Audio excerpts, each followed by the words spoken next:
Here is CN's own stated guidance for 2026, in its own words.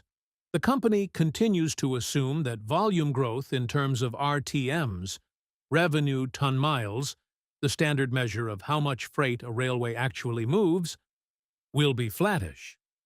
In the same breath, the company states it expects that adjusted diluted EPS growth will slightly exceed volume growth. Read that again. The company expects to ship roughly the same amount of freight next year as this year, while still growing earnings per share. For a business whose core product is literally moving physical tonnage from one place to another, how does that math work? This video is the complete dedicated breakdown of Canadian National Railway. What makes its specific network genuinely difficult to replicate? The actual mechanism that lets earnings per share grow even when shipping volume doesn't. The dividend and buyback program currently returning billions of dollars to shareholders, and exactly how a Canadian investor should think about this stock for tax purposes. If you want to keep your money mindset sharp and learn how to make your capital work for you, consider subscribing to the channel and liking this video. It truly helps the channel grow and teach people about financial education. Now, let's get right into today's breakdown. The specific defining feature of CN's network, CN describes itself as connecting Canada's eastern and western coasts with the U.S. South through an 18,600-mile rail network, the only railway in North America with this specific coast-to-coast to Gulf configuration. The company safely transports more than 300 million tons of natural resources, manufactured products, and finished goods throughout North America every year, and has been operating continuously since 1919. Why this specific geography matters more than the raw mileage figure. A competing railway could, in theory, build new tracks somewhere, but building an entirely new continuous rail corridor connecting three major coastlines across two countries, complete with rights-of-way, border crossings, and decades of established customer relationships and logistics infrastructure along every link, is not a realistic undertaking for a new entrant. This specific kind of structural barrier, where the practical cost and time required to replicate a network is so large that no rational competitor attempts it, is the same category of durable competitive advantage that distinguishes a genuinely difficult-to-replicate infrastructure business from one that simply happens to be large today. The operating efficiency layer on top of the network itself, CN's Q1 2026 results highlight a new first-quarter record for fuel efficiency, with the company's own chief operating officer crediting the discipline the team is bringing to how we run the network and deploy our assets for driving productivity gains.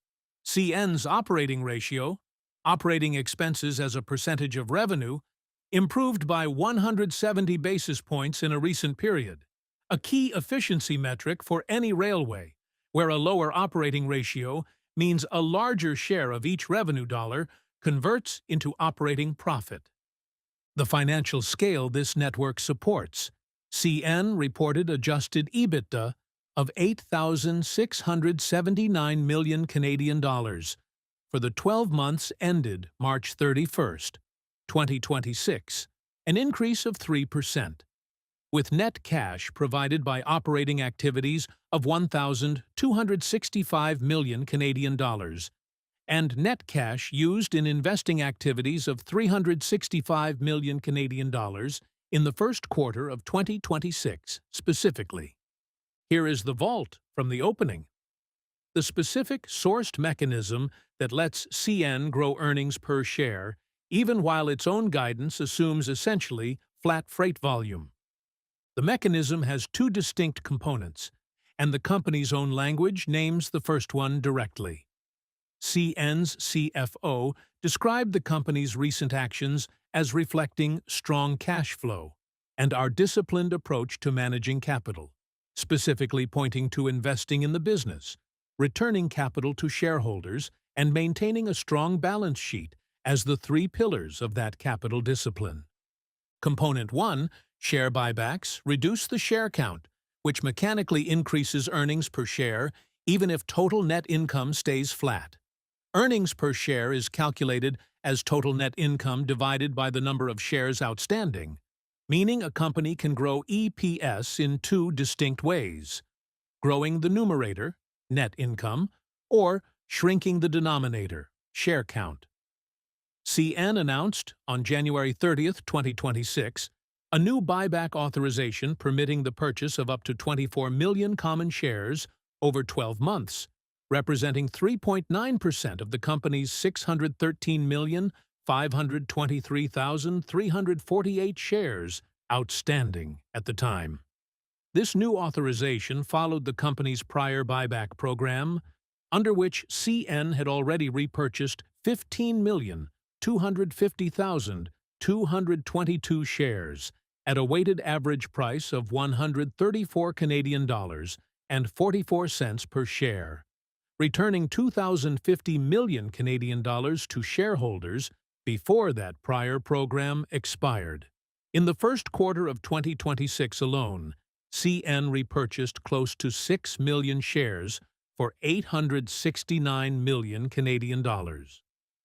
Component 2, the efficiency gains covered in Segment 1, mean each unit of revenue converts into more profit, even without shipping more freight. The 170 basis point operating ratio improvement and the record fuel efficiency covered in Segment 1 both mean CN can generate more net income from an identical amount of freight volume than it could previously, simply by running the network more efficiently, a second distinct lever that does not require volume growth at all. Putting the two components together, why CN's own guidance language makes sense once you see the mechanism. A shrinking share count, Component 1, applied to a stable or modestly growing net income figure, boosted by Component 2's efficiency gains, produces exactly the outcome CN's own guidance describes: earnings per share growth that slightly exceeds volume growth even when volume itself is flat, because EPS growth, in this specific scenario, is being driven by capital allocation and operating efficiency rather than by shipping more tons of freight. Why this is a genuinely different growth story than a company simply selling more units. This distinction matters because an investor specifically expecting CN's stock to perform well primarily because freight volumes are about to surge would be relying on a driver. The company's own guidance explicitly does not assume. The more accurate framing, based on CN's own stated language, is a company generating modest efficiency and capital discipline-driven EPS growth on a flat volume base, a meaningfully different investment thesis than a volume growth story.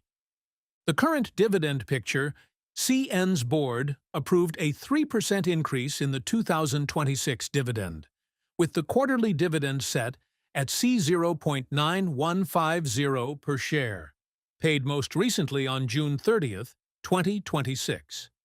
The dividend yield is reported at approximately 2.6%, described by one source as higher than the industry average of 1.6% for comparable transportation companies. The payout ratio sits at approximately 47% measured against earnings, and approximately 46.95% by a separate source's calculation, with the dividend additionally described as covered by both earnings, 47% earnings payout ratio, and cash flows, approximately 62% cash payout ratio, a genuinely comfortable cushion on both the earnings and cash flow basis simultaneously, distinct from some of the more contested payout ratio pictures sourced for other companies. Over a 5-year period, CN's dividend has grown at an average rate of 8.86% annually. The valuation picture, sourced directly and genuinely notable.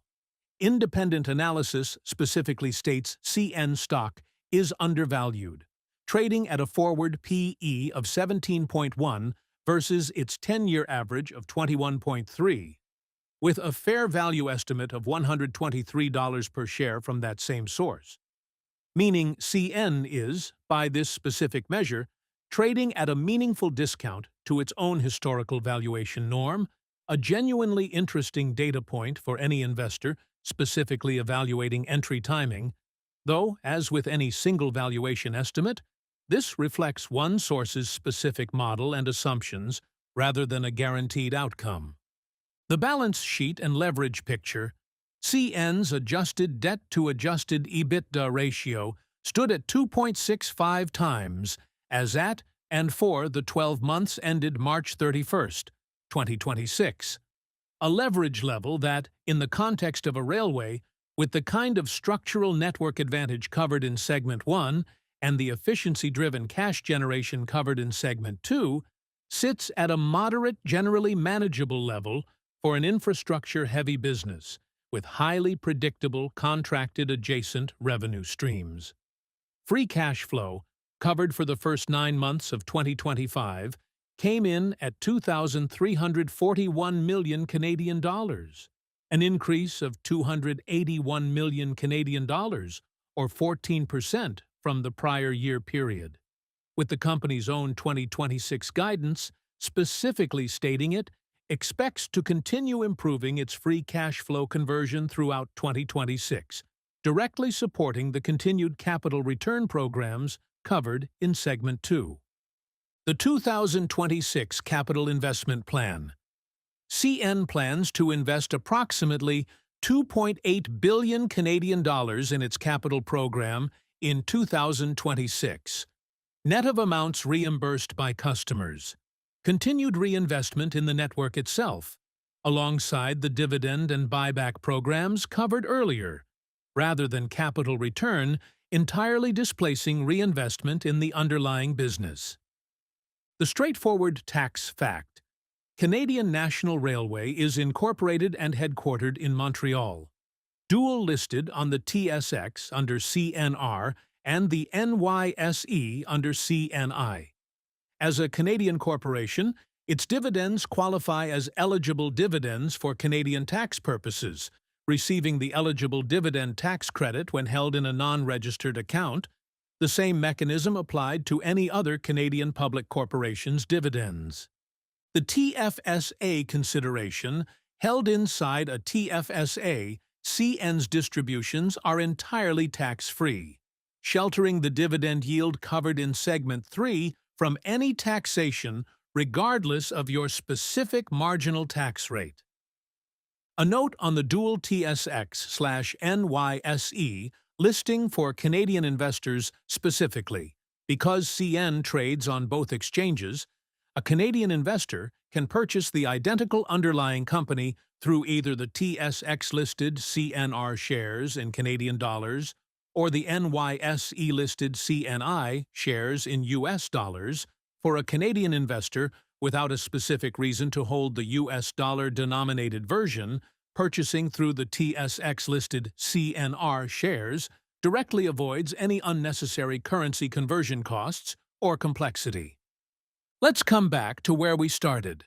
CN's own guidance assumes essentially flat freight volume for 2026, while still expecting earnings per share to grow slightly faster than that flat volume figure. A freight company growing earnings without growing the actual amount of freight it ships. You now understand exactly how that math works. A 24 million share buyback authorization layered on top of a prior program that already returned over $2 billion to shareholders mechanically shrinks the share count that earnings per share gets divided by, while a record fuel efficiency quarter and a 170 basis point operating ratio improvement mean each unit of that flat freight volume converts into more profit than it did before. Together, those two levers, capital allocation and operating efficiency, are the specific sourced mechanism behind CN's own stated guidance, a genuinely different growth story than a simple volume expansion narrative.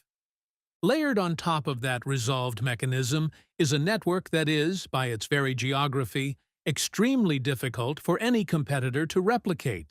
A dividend comfortably covered on both an earnings and a cash flow basis.